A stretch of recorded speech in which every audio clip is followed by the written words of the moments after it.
Ok, muy buenos días a todas las personas que nos acompañan en un evento más de nuestro Analytics Takeover 2023. Hoy tenemos la presentación de Data Visualization with Python, Best Practices for Data Exploration, impartida por nuestra compañera Andrea García Román.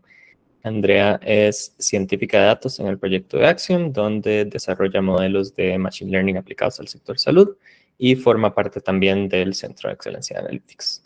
Inició en la empresa en el ámbito de ciencia de datos hace 1 año y medio, es bachiller en psicología de la UCR y actualmente estudiante de informática en la UNED. Entonces, te doy la palabra, Andrea. Muchas gracias. Muchas gracias, Philip, y gracias a los que se han unido. Y bueno, sí, básicamente voy a estar comentando algunas técnicas de visualización de datos con Python que se utilizan para la exploración de datos inicial de cualquier dataset. Y bueno, entonces para compartir acá, bueno, todo esto yo lo realicé en Jupyter y supongo que ya varios están familiarizados con esta herramienta.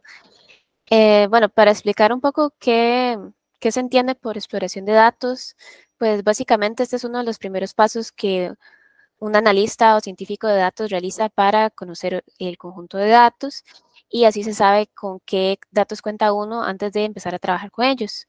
Y eso es importante porque también se necesita valorar la calidad de datos, así como realizar preguntas sobre qué desea uno encontrar en esos datos o qué preferiría que no ocurra. Bueno, y en la exploración de datos se utilizan gráficos, tablas y estadísticos. Y bueno, por visualización de datos es básicamente traducir estos datos en visualizaciones que se puedan comprender fácilmente y que comuniquen rápidamente la información a personas, ya sea que también son analistas o clientes. Y como, bueno, esto también busca resaltar tendencias, patrones, correlaciones y poder comunicar una historia a través de estos datos. También es muy útil para monitorear métricas según lo que desea conocer el negocio o la investigación en el momento. Bueno, todo este notebook tiene código, pero yo lo oculté como para que no sea distractor. Pero ahí cualquier cosa me pueden preguntar después. Nada más para explicar un poco, los datos con los que, bueno, con los que voy a estar ilustrando este ejemplo son sobre síndrome metabólico. Estos son datos que tomé de Kaggle, no son del cliente ni nada por el estilo, y son de acceso libre. Entonces, bueno, acá básicamente siempre se empieza leyéndolos con pandas y bueno, para iniciar la exploración de los datos siempre es importante imprimir el data frame y así podemos ver cuáles variables están digamos, en los datos, cuántas filas tiene y cuántas columnas tiene.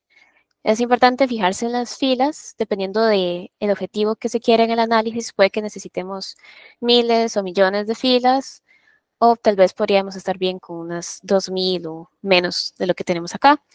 E igual ver la cantidad de columnas y el tipo de columnas que tenemos para ver si la información que nos aportan es valiosa. Y bueno, este ejemplo está como, yo lo orienté más hacia si fuera un modelo de Machine Learning que busca predecir, en este caso, si alguien tiene o no síndrome metabólico. Y ahorita explico un poco más qué se entiende por síndrome metabólico. Y bueno, aquí tenemos varias variables. Esta de acá, esto es solo un identificador, entonces no se va a tomar en cuenta para el análisis, pero para otras razones puede ser útil. Y tenemos la edad, el sexo, el estado civil, eh, el income es el ingreso, la raza, circunferencia de la cintura, el BMI, que es el índice de masa corporal, y estas que son más técnicas que ahorita también voy a explicar qué son, pero bueno, otra parte importante es ver qué tipo de datos tenemos en las columnas. Por ejemplo, acá en Python bueno, se muestra que tenemos los integers y los floats. Y bueno, estos se toman como columnas numéricas y dependiendo de si son numéricas o categóricas, se hace un tratamiento diferente. Y las objects serían las strings, o sea, las cadenas.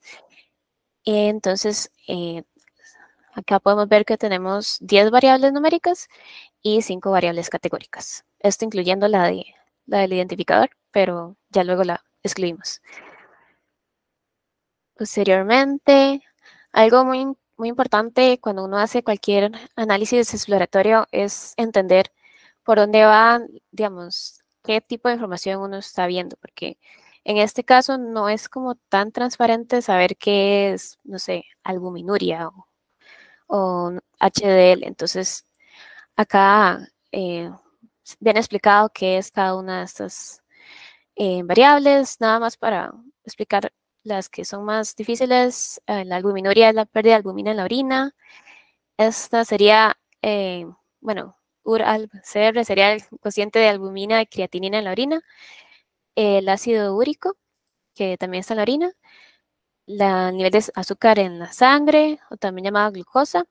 La HDL es, bueno, lo que se conoce como el colesterol bueno. Y, bueno, estos son los triglicéridos, que son un tipo de grasa. Entonces, todo esto son variables que pueden influir en el síndrome metabólico. Y para aclarar qué es el síndrome metabólico, es un término médico que combina diabetes, hipertensión y obesidad, y es un factor de riesgo para enfermedad coronaria, accidentes cerebrovasculares y otras condiciones que afectan los vasos sanguíneos.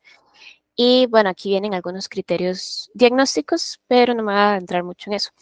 Pero sí es importante tenerlos en cuenta cuando uno hace el análisis.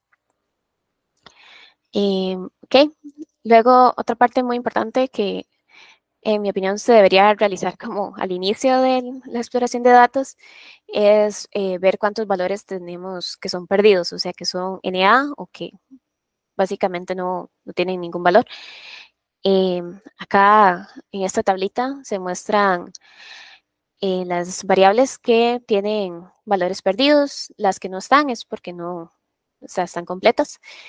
Y bueno, el data frame tenía 2000 filas, entonces acá podemos ver el conteo y también el porcentaje. Y en todos estos casos no hay tanto porcentaje de valores perdidos, todos son menores a 10%. Entonces, dependiendo de cuántos valores perdidos haya, uno puede escoger si desea eliminar esas filas o puede imputarlas, o sea, reemplazarlas, ya sea con algún estadístico como la media o la mediana o la moda y bueno, o también se puede simplemente quitar toda la columna si hubiera muchos que están faltando.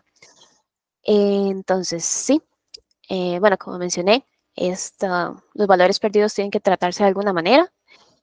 Entonces, en este caso, para las variables que son numéricas, como income, waist circumference y BMI, se reemplazaron con la mediana. Y para la variable marital, que como son categorías, lo que se hizo fue rellenarlos con la moda, que es el valor más frecuente. Y me pareció que había una pregunta. Ya la cubrí. La pregunta era si esos valores perdidos son los que llamamos NaN. Ok, pero creo que había otra. Perdón. Sí, que cómo se hace para determinar esos valores. ¿Cuáles valores exactamente? Los valores perdidos, ¿cuáles son los NaN? Ok. Voy a ver si tengo como algún ejemplo aquí donde se vea uno. Como por ejemplo acá, esto ya, el mismo Pandas, que es el paquete que uno usa para ciencia de datos mucho, ya los muestra así como NaN. Digamos, yo lo que hice fue leer este CSV, y entonces en el CSV simplemente no estaría ningún valor, estaría en blanco para, por ejemplo, para este. No sé si me expliqué, pero eso es algo que se determina solo. Y bueno, después de eso ya en esta tabla ya se ve que no hay ningún valor faltante.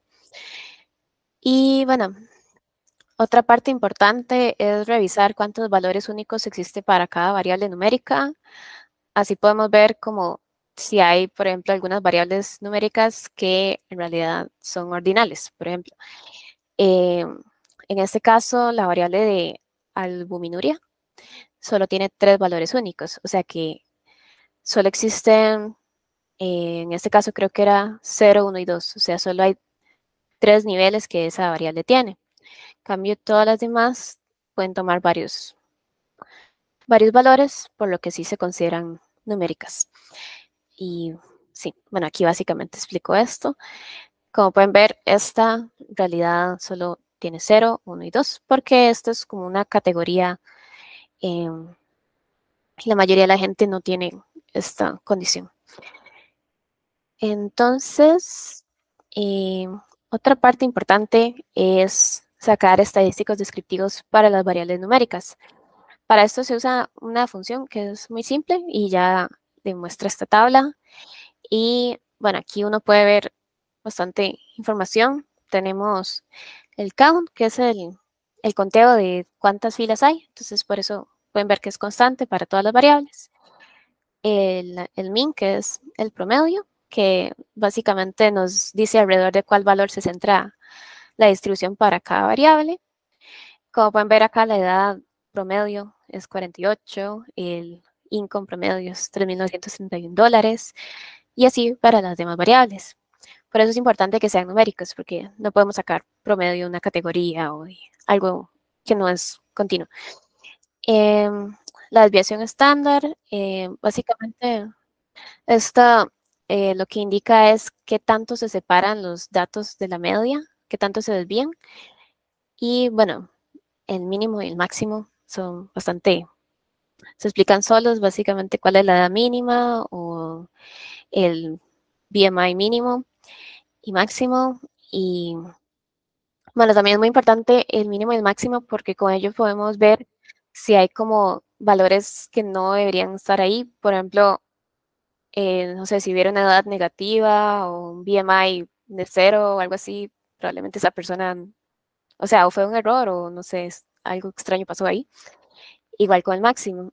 Y es importante también la parte de el percentil 25, el 50 y el 75, porque esto básicamente lo que hace es partir el conjunto de datos en 4.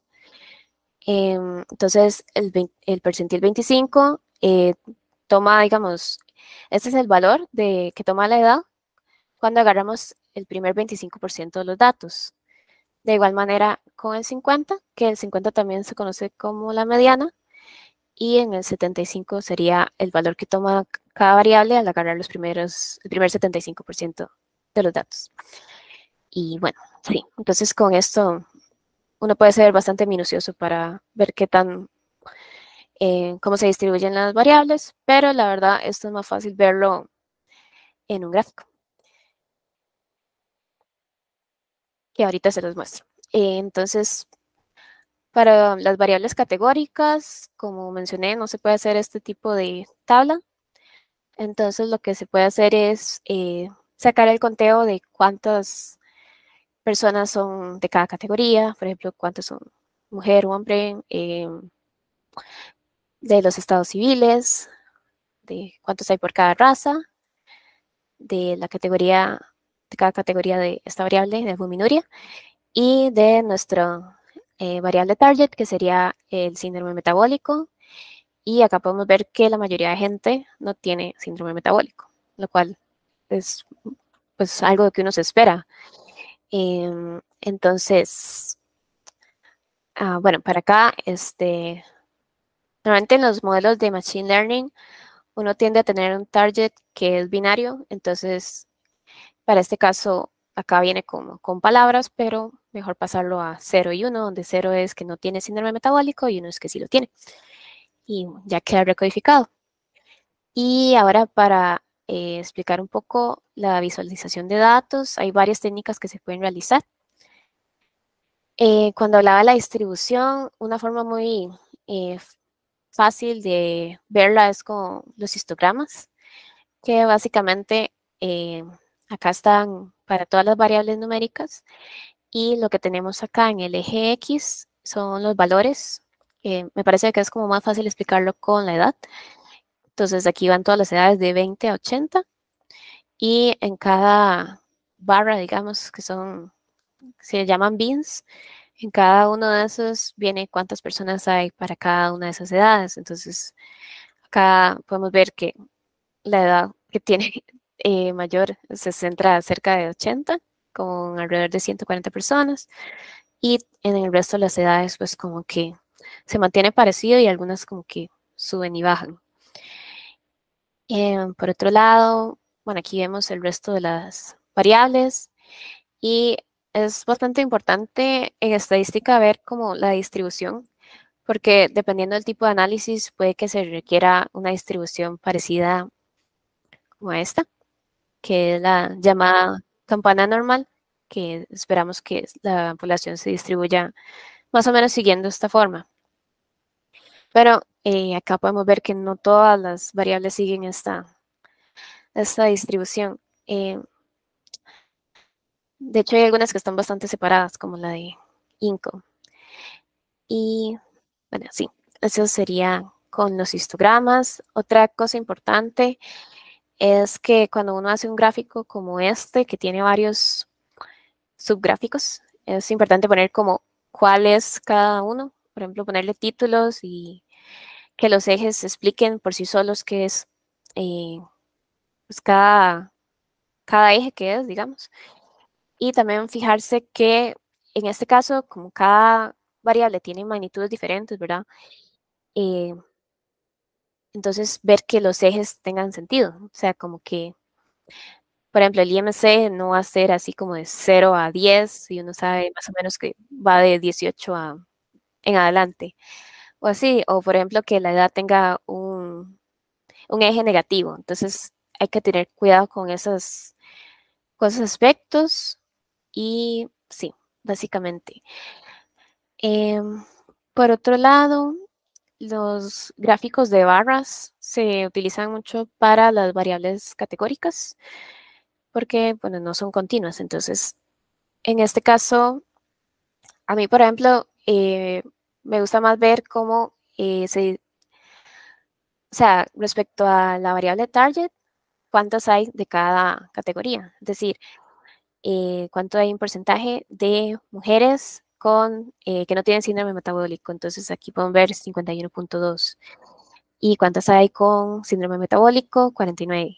Y igual para los hombres, podemos ver que en realidad ambos sexos están parecidos y que pues ronda más o menos 50 y 50 en cada uno. Por otro lado, acá se ve muy diferente pues las cantidades, ¿verdad? Los porcentajes. En realidad vemos que la mayoría de personas que están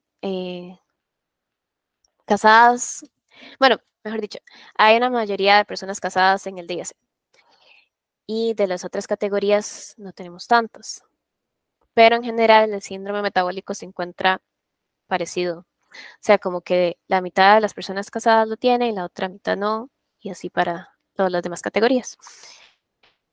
Por otro lado, igual con la raza, vemos que hay una predominancia de personas blancas, porque este conjunto de datos era de Estados Unidos, entonces eso tiende a pasar y ellos siempre desglosan como las diferentes razas o nacionalidades.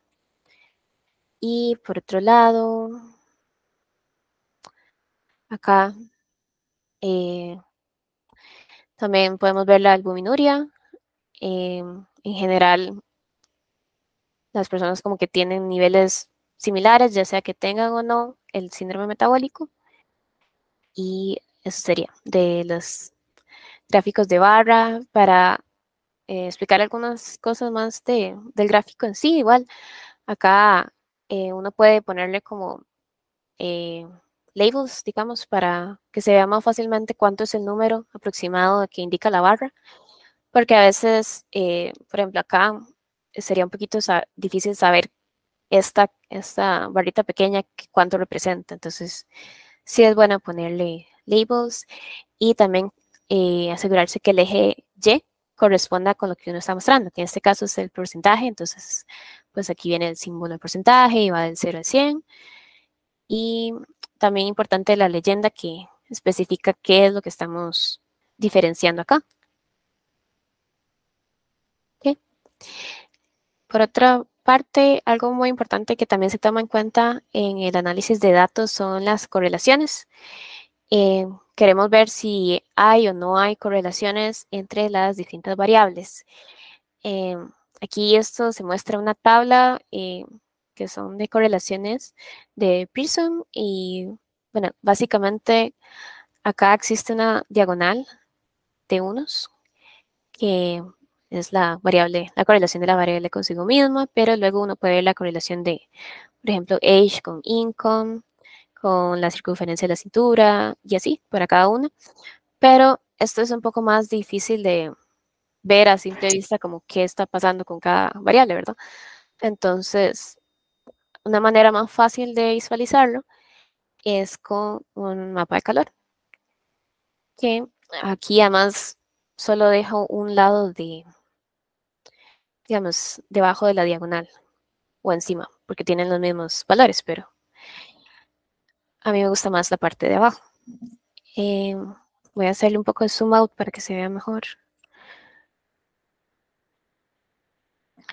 Ok, entonces, básicamente lo que muestra un mapa de calor es qué tan, digamos, dependiendo de qué tan intenso es el color, así es fuerte la correlación. Por ejemplo, aquí podemos ver en esta barra que del 0 al 1 positivo va volviéndose más azul y del 0 al -1 se va volviendo más rojo. Entonces, aquí juega muy importante un papel el color. Entonces, en este caso, pues son colores divergentes, porque he visto este tipo de gráfico también como con una escala, no sé, que por ejemplo va de morado a anaranjado. Entonces, es pues más difícil saber como cuál es la correlación negativa, cuál es la positiva. Entonces, aquí sí yo recomiendo como usar paletas divergentes. Por ejemplo, en este caso se puede ver que hay una correlación relativamente alta entre el BMI y la circunferencia de la cintura, que si uno no piensa, pues tiene sentido que vaya aumentando conforme aumenta pues la masa corporal.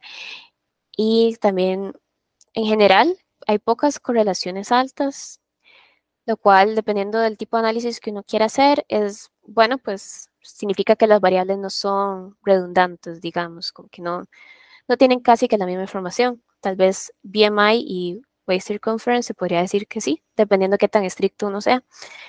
Y también podemos ver como otras correlaciones negativas, por ejemplo, y por correlación negativa me refiero a que cuando una variable sube, la otra baja. Entonces, por ejemplo, triglicéridos con HDL, que era el colesterol bueno, entonces a mayor HDL, menores triglicéridos y viceversa.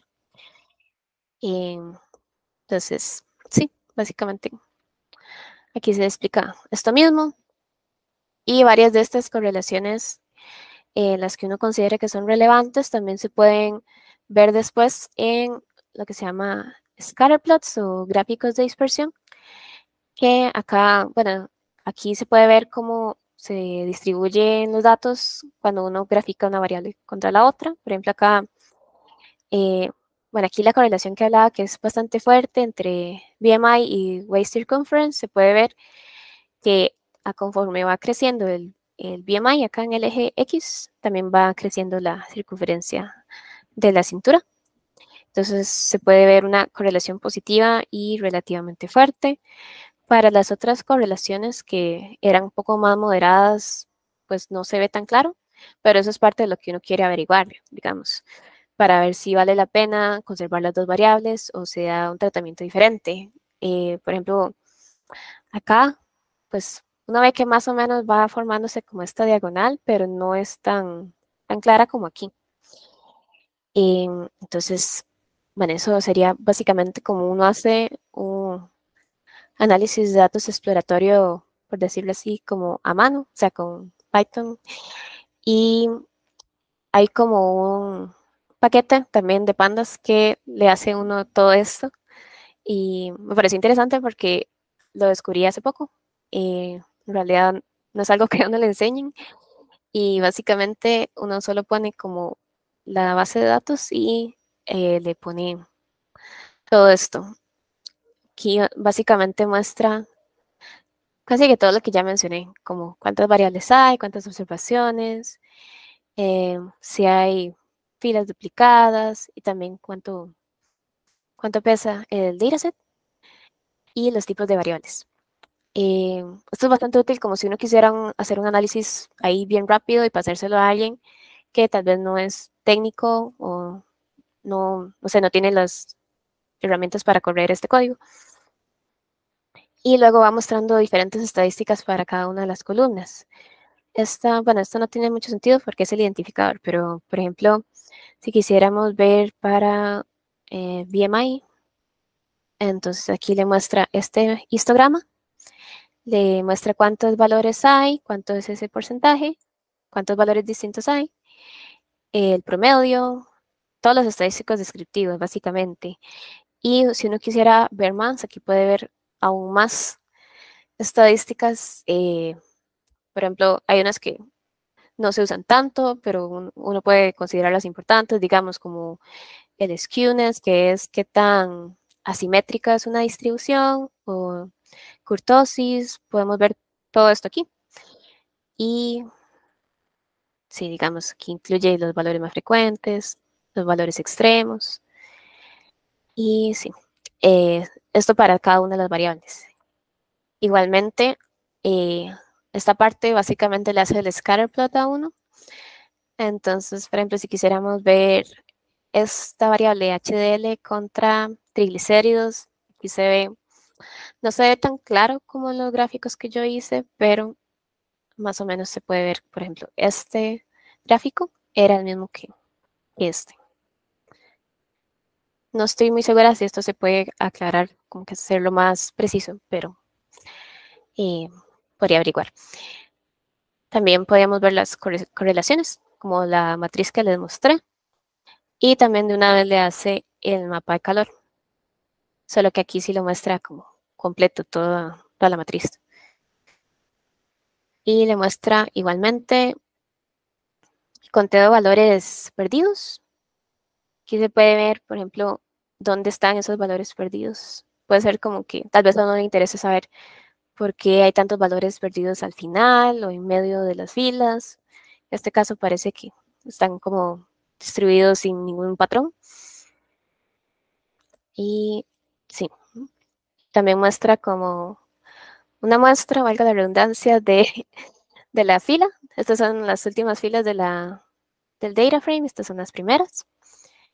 Entonces, es como un resumen de todo lo que hice yo a mano y también es bastante útil acá porque le muestra como de una vez dice, esta variable, la circunferencia de la cintura, está altamente correlacionada con el BMI y las demás correlaciones que yo también observé y, por ejemplo, también le señala que ciertas variables tienen tanto porcentaje de valores perdidos.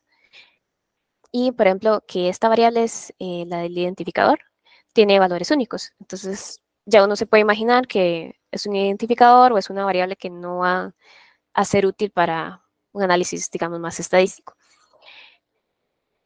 Y sí, esto ya lo vimos. Básicamente eso sería todo. No sé si tienen alguna pregunta.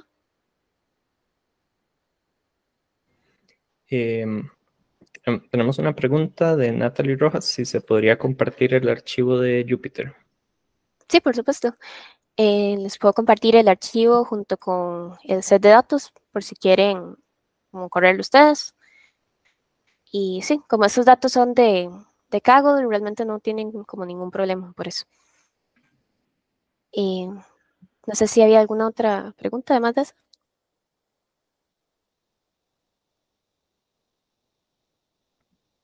Si tienen una pregunta, pueden simplemente abrir el micrófono también.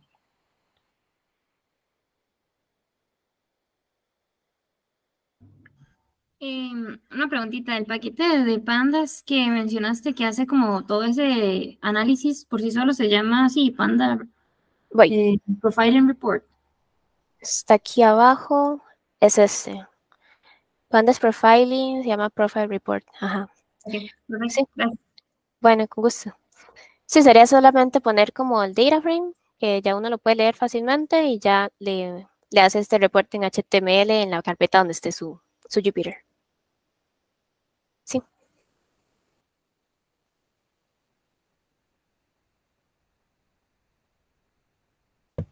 Tal vez se puede ver el código de las gráficas que vos hiciste para compararlo con las líneas de código de Pandas Profiling. No sé cómo se ven las líneas de código de esto, la verdad. O sea, no, el que vos hiciste, que graficaste antes, todas estas cosas. El del notebook. Esto. Sí. Como para comparar el esfuerzo, ¿te refieres? Ah, ya, o sea, como para verlo en general. Sí, Exacto. ok. Voy a mostrarlo ahí rápidamente. Bueno, aquí la parte de bibliotecas es muy fácil, ¿verdad?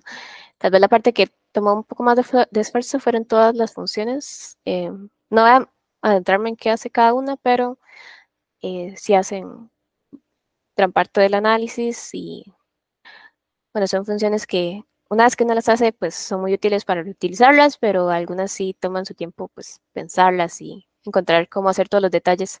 Sobre todo para los gráficos, a veces las bibliotecas de Python como que tienen diferentes maneras de llegar al mismo resultado. Entonces, sí. Acá podemos ver toda la parte de exploración de datos.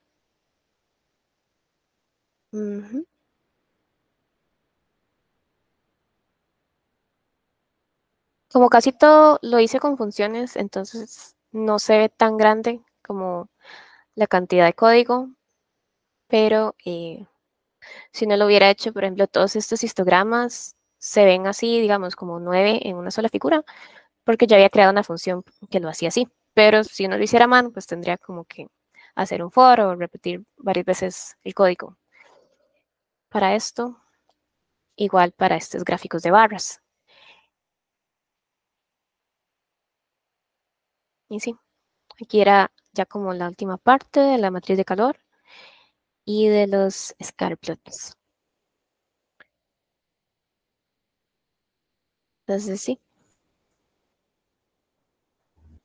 Creo que aquí algo que cabe señalar también es, claro, el tamaño de esfuerzo es mucho mayor, pero tenemos muchísima flexibilidad precisamente por ser nosotros quienes construimos las funciones.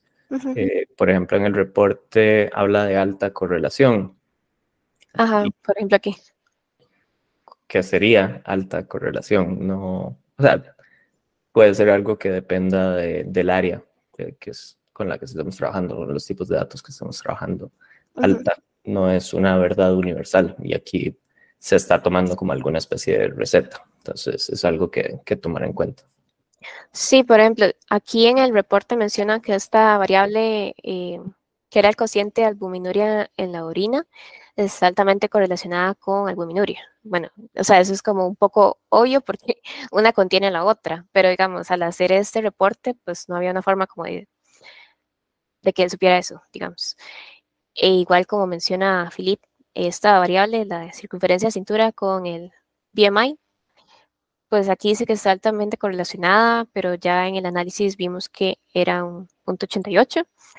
Dependiendo de que el área, puede ser que esto sea como demasiado o sea, digamos que esté aceptable. Entonces, sí, o sea, como que esta herramienta sirve como para darse una idea o para ver cosas que tal vez uno no se dio cuenta cuando está haciendo el análisis a mano.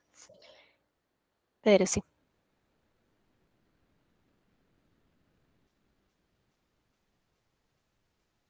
No sé si tienen algún comentario o otra pregunta.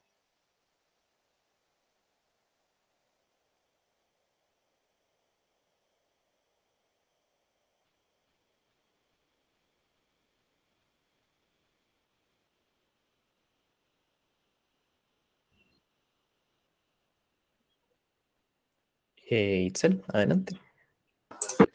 Hola, tengo una pregunta. Cuando uno está aprendiendo, digamos, sobre esto, sobre todo lo que es análisis de datos, visualización y demás, ¿qué tan recomendable es utilizar, digamos, como esto que te tira los reportes así? ¿O es mejor, digamos, uno iniciar con la primera parte, mejor así de cero, y no usar eso para tal vez no confundirse o no sé?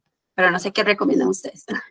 Yo la verdad recomiendo aprenderlo a hacer todo como a mano, así como lo hice en el notebook, porque así uno va dominando primero como qué es lo que está pasando con los datos y qué quiere saber, y así también puedes escoger como personalizar más las visualizaciones, digamos. Y también, pues, porque esto en realidad es algo que nadie, o sea, casi nadie conoce y por lo tanto casi nadie usa. Como que lo quería mostrar porque me pareció interesante que existiera una herramienta que ya le hace a uno todo esto, pero sí es mejor como ir aprendiendo uno mismo, porque igual esto, o sea, esto es como una herramienta que sirve en varios lenguajes. Igual uno podría aplicar los mismos principios en R o en, no sé, incluso en Power BI o Tableau. Entonces, una vez que uno sabe, pues, cómo se debería ver un gráfico, que nos puede informar, es más fácil trasladarlo a otras herramientas también y explicarlo también. Sí. Es decir, como que da más flexibilidad, pero también ya y más cuando lo mencionó Philip, que también hay cosas que tal vez dice que no necesariamente sean como dice ahí o no se explican tal cual. Entonces, por ahí tenía la duda. Muchas gracias. Con gusto. Una utilidad que yo sí le veo también es la parte de como si una persona está como bloqueada, no sabe qué revisar en los datos o si ya se siente como satisfecho con el trabajo que ha hecho, como explorándolos, hacer esto como un complemento y como para ver si algo se pasó o si habrá algo como que eh, examinar con más detenimiento. Eso sí puede ser como un complemento también bastante completo.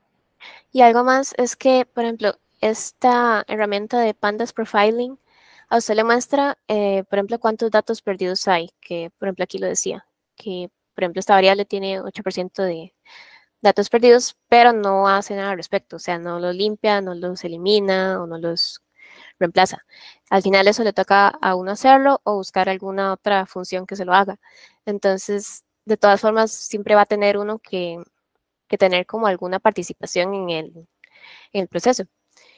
Igualmente, si por ejemplo uno estuviera acá y ve esta variable, que yo ya sé que es un identificador, puedo ver esta distribución y empezar a hacer conclusiones de ello, pero realmente es como ver un montón de cédulas. Entonces, realmente eso no me aporta nada.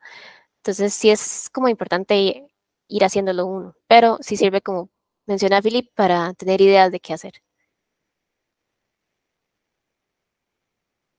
Muchas gracias. Andrea, mencionaste trabajar con valores faltantes. ¿Qué tipo de cosas se pueden hacer sobre datos faltantes? Sí, voy para ver dónde está esta parte. Bueno, ahí expliqué algunas de las cosas que uno puede hacer, entre ellas, por ejemplo, son decisiones como que quedan para el analista. Digamos, si yo considero como que este 1% de BMI de valores faltantes realmente no me va a afectar el análisis, yo podría simplemente eliminar todas esas filas, todas las que no tengan valores en esta variable. En mi caso, yo lo que preferí fue imputarlas, es decir, reemplazarlas con un valor, como puede ser promedio, la mediana, el valor más frecuente, si son categóricas. Otra de las alternativas que uno podría tomar es, por ejemplo, si esta variable marital no tuviera 8% de datos perdidos, sino que tiene 50 o algo así bastante alto, pues yo no la incluyo en el análisis, porque si me pongo a imputar todos los valores, pues eso va a cambiar como, o sea, como que voy a rellenarlo con valores que en realidad no reflejan la realidad. Y y también pues me puede sesgar el análisis. Entonces yo podría decidir quitarla. Y también hay otras formas más sofisticadas de rellenarlos, que es como creando un modelo, pero para ello ya tendríamos que tener un modelo aparte que sirva pues, para reemplazar esos valores. Sí, no sé si alguna otra duda con los valores perdidos.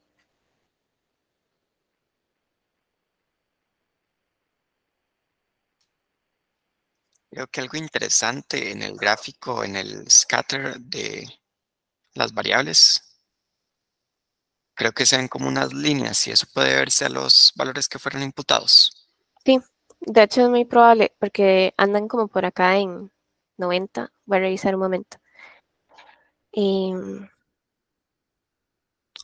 Acá en los descriptivos vamos a ver por dónde anda el promedio. Sí, de hecho, vamos a recordar, parece que esto tenía valores perdidos. Ajá. Sí, la variable de circunferencia de la cintura tenía un 3% de valores perdidos y esto yo los imputé con la mediana. O sea que reemplacé esos valores por un valor fijo. Entonces, acá podemos ver, la mediana en este caso sería esta columna de 50% y acá anda en 97. Entonces, eso causó que hubiera varias filas que tuvieran el valor 97.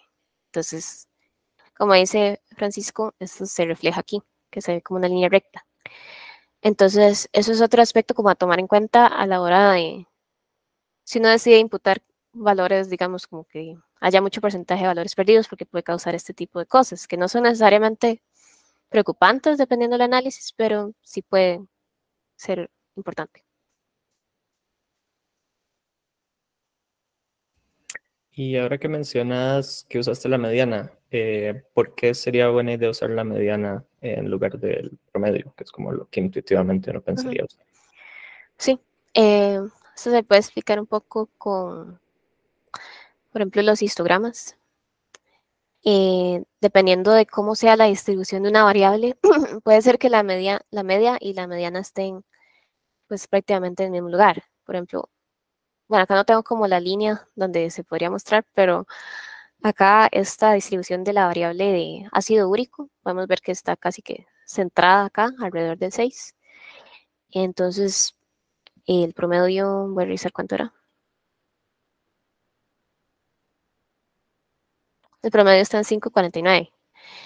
Y en este caso, la mediana también está cerca, 5.40. Lo que quiere decir que cuando la media y la mediana están similares o iguales, es una distribución normal. Pero si tuviéramos una distribución más sesgada hacia alguno de los dos lados, por ejemplo, esta de glucosa en la sangre, acá el promedio está como alrededor de 100 y la mediana puede que esté con otro valor. Por ejemplo, acá, bueno, son similares, pero básicamente uno toma la mediana si quiere evitar como que se sesgue la distribución. Por ejemplo, cuando hay como valores extremos, digamos, si yo tuviera como una cantidad de personas en una clase y todos son como estudiantes de escuela, entonces tenemos también un maestro y básicamente eso va a elevar el promedio a un valor que realmente no existe, digamos, si uno tomara en cuenta la edad. Entonces, en vez de ser un promedio de edad de 10 años, como el maestro tiene, no sé, 60, entonces ahora el promedio va a quedar como en 30. Entonces, eso son decisiones que uno puede tomar, digamos, puedo poner la media o la mediana según lo que uno considere que es mejor para el tratamiento. Muchas gracias.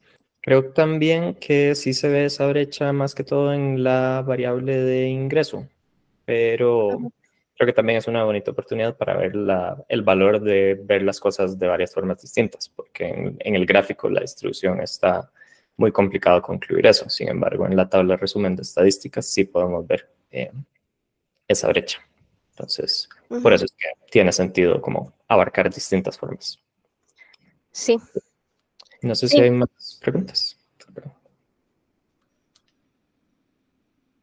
O si Andrea ibas a agregar algo. No, solo iba a decir que sí, que tiene razón con que es mejor verlo de diferentes maneras.